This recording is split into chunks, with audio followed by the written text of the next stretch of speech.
노동 여건이 당초 약속보다 열악해 초기인데도 퇴사자가 많다는 지적이 이어졌는데 낮은 연봉에 퇴사도 잇따르고 있다고 지적했습니다.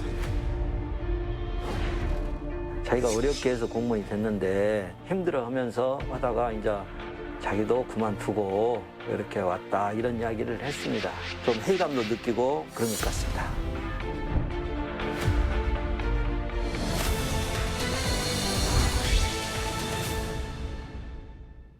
네, 첫 번째 순서는 광주 전남 이슈를 각 분야 전문가와 함께 심층 분석하고 또 해법을 모색해보는 시사 와이드 시간입니다. 네, 오늘은 이규석 캐스터 그리고 조익수 좋은인재 교육대표와 함께합니다. 안녕하세요. 네, 안녕하세요. 안녕하십니까. 네, 오늘은 MZ 세대들의 조기 퇴사를 주제로 얘기를 나눠볼까 하는데요. 최근에 회사를 퇴사하고 다시 취업을 준비하는 이른바 퇴준생들이 늘고 있다고 하던데 실제로 작년에 조기 퇴사한 청년들이 얼마나 되나요? 네, 지난해 한 취업 플랫폼이 500개 기업을 대상으로 1년 이내 조기 퇴사자 현황에 대해서 조사를 했는데요. 이 응답한 기업의 49.2%는 MZ세대의 조기 퇴사율이 높다라고 응답했습니다. 전체 신규 입사자 중 조기 퇴사하는 비율은 평균 28%로 10명 중 3명은 입사한 지 5개월 이내에 조기 퇴사를 결정한다는 건데요. 이는 2019년 평균 퇴사율 17.9%에 비해서 2년 만에 10% 이상 늘어난 수치입니다. 네, 사실 요즘 입사 자체가 굉장히 어려운 취업난이 사회적 문제로 대두가 되고 있잖아요. 그런데도 불구하고 2030 청년들이 퇴사를 좀 결정하는 이유가 뭘까요? 가장 큰 이유는 직업 가치관의 차이라고 생각합니다. 기성세대는 일 중심, 천직이라는 생각과 타인을 의식하는 삶을 살았다면 현재 2030 세대는 자기 중심적이고 적성과 꿈을 찾아가려는 세대입니다.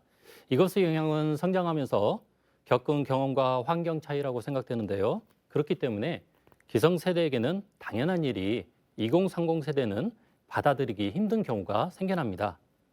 원래 이렇게 하는 일이다라는 선배의 말에서 끝나는 게 아니라 주어진 업무 수행 방법, 성장 가능 여부 등을 명확히 제시하는 게 필요합니다. 네, 그렇군요. 그런데 이런 조기 퇴사 현상이 공무원 사회도 예외는 아니라고요? 네, 그렇습니다. 이 부모님의 꿈을 위해 혹은 자신의 안정적인 생활을 위해서 공무원 생활을 이어오던 청년들의 조기 퇴사율이 점점 높아지고 있다고 하는데요. 자세한 내용 영상으로 확인하시죠. 사람들이 선망하는 직업이자 신의 직장, 철밥통이라 불리는 직업, 공무원. 안정적인 고용 형태와 함께 워라밸이 가능한 직업 중 최고로 손꼽히던 공무원이 최근 청년들에게 외면받고 있습니다. 인사혁신처는 올해 9급 공무원 경쟁률이 29.2대 1로 집계됐다고 밝혔는데요. 2011년 93.3대 1까지 치솟았던 경쟁률에 비하면 3분의 1 수준으로 뚝 떨어졌습니다. 일단 공무원 사회 자체에 이제 적응을 못 하겠더라고요. 초기에는 거의 매일 야근했던 것 같고요. 뭔가 더 우울해지고 내가 왜 여기서 왜 이러고 있어야 되나 싶을 때가 많았던 것 같습니다. 저는 의원 면직한 케이스예요. 의원 면직이란 공무원 자신의 사의 표시에 의해 공무원 관계를 소멸시키는 행위, 즉 자진 퇴사를 뜻합니다. 이렇듯 열심히 노력해서 시험에 합격하더라도 경직된 공무원 사회를 버티지 못해 자발적으로 떠나는 청년들의 숫자는 적지 않습니다. 열심히 공부해서 합격해서 이 큰 뜻을 갖고 이렇게 공직에 나갔는데 업무에 있어서 모든 책임을 지다 보니까 자기 어떤 이 존재감 이런 것들이 내세우지 못하고 좀 회의감도 느끼고 힘들어하고 그런 것 같습니다. 최근 5년간 9급 공무원 경쟁률만 봐도 2018년 41대 1에서 2022년 29.2대 1까지 계속 하락하는 것을 볼 수 있는데요. 이를 두고 인사혁신처 관계자는 코로나19 확산에 따라 수험생들의 원서 접수 포기, 연금 제도 개편, 또 출생 인구 감소 등의 요인이 복합적으로 작용한 것 같다고 추측했습니다. 적성에 맞지 않는 업무와 경직된 조직 문화에 지쳐 공직사회를 박차고 나온 자신의 이야기를 책으로 펼쳐낸 작가 여경. 그녀도 여느 청춘들의 생각과 같다고 말합니다. 처음 공무원 공부를 시작했을 때는 사실 제대로 알아보지 않고 그저 좋은 직장이라고 하니까 주변 사람들의 말만 듣고 저에게도 좋을 줄 알았습니다. 누군가에게는 정년 보장이 되는 직업이, 그런 직장이 있다는 게 굉장히 좋을 수 있지만 누군가에게는 평생 나를 속이며 내 자신이 원하는 것을 놓치고 살아가야 하는 감옥이 될 수도 있다는 것을 저는 느꼈습니다. 결정적으로 이제 다른 공무원의 자살 사건을 가까이에서 접하면서 제 앞으로의 인생에 대해서 위기감을 느끼고 점차 퇴사를 준비하게 되었습니다. 퇴사 직후 스스로 자책하고 또 부모님이나 가족들에게 미안했다는 여경 작가. 자신처럼 공직사회를 나와 괴로워하고 있을 청춘들을 위해 응원의 목소리도 아끼지 않았는데요. 그 직업이 아니면 나는 안 돼라는 생각을 버리니까 시야도 넓어지고 인생을 살아가는데 자신감도 생겼습니다. 이미 결정을 했다면 그런 결정을 한 나를 끝까지 믿어주고 내 자신만큼은 나를 응원해주면 좋지 않을까 조심스럽게 생각해 봅니다. 연금제도의 변화와 박봉의 월급, 그리고 딱딱한 분위기, 대학생들이 공직사회를 꺼리는 이유는 꽤 많았습니다. 공무원 사회 집단의 보수적인 그런 분위기 때문에 적응하기 힘들지 않을까. 제약이라던가 정해진 규칙을 따라야 하는 게 일단 좀 불편할 수 있을 것 같다고 생각을 해요. 자유롭고 개방된 문화를 추구하는 MZ세대에게 경직된 공무원 사회는 적응하기 힘든 분야일지도 모릅니다. 이런 분위기뿐만 아니라 보상의 한계가 뚜렷하게 보이는 점도 아쉬운 점으로 꼽았습니다. 지금 발령 나서 이렇게 이제 간 사람들이 차라리 이 정도 봉급을 받을 바에는 공무원은 안 왔을 텐데. 편의점 알바 수준이다. 연금을 빼면 저는 이렇게 많이 들어가지고 최후의 보루라고 생각하고 있습니다. 근무 시간과 성과에 대한 알맞은 보상과 수평적인 회사 분위기를 바라는 청년들. 과연 청년들이 너무 많은 것을 바라고 있는 걸까요? 공무원 사회와 청춘들의 이야기 스튜디오에서 이어갑니다. 네, 이규석 캐스터가 현장을 뛰면서 취재한 영상을 한번 봤는데요. 그렇다면 이 공무원 퇴직자 수의 실제 통계 수치가 궁금한데요. 네, 공무원 연금공단의 통계에 따르면 재직 연수 3년 이하 공무원 퇴직자는 2017년 4,700명대에서 2018년 5,100명대, 또 2019년 6,100명대를 지나 2020년 8,400명대를 돌파하면서 계속 증가하고 있는 추세입니다. 그중에서도 재직기간 1년 미만인 초임 공무원의 퇴직률이 크게 늘고 있는데요.